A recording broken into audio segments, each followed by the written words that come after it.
আমি যে জায়গায় বইসা আছি এখন বর্তমানে, সেই জায়গাটাতে 2 দিন পরে আর কেউ আইসা বসবো না।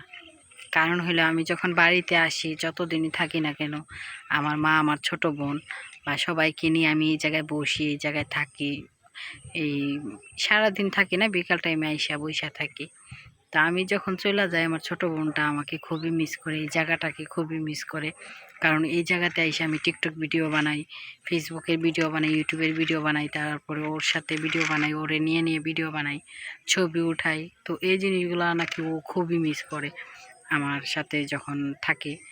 তো আসলে আমি রবিবারে চলে যাব।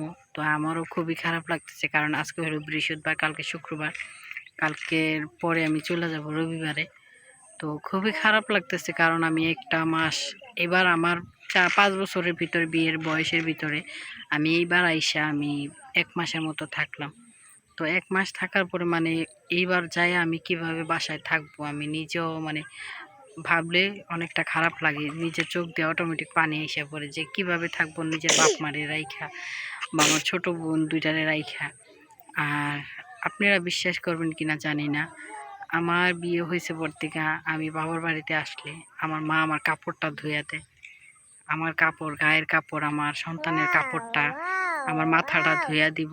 আমি খালি শুধুমাত্র ভাতটা খাই। হ্যাঁ, আমি শুধুমাত্র ভাতটা খাই।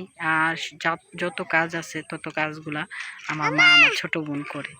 তো এই জিনিসগুলো আমার খুবই ভালো লাগে। কার বাবা মা এরকম করে কিনা জানি না, তবে আমার মা এগুলো করে। আমার 1 গ্লাস পানি উঠে খাইতে দেয় না।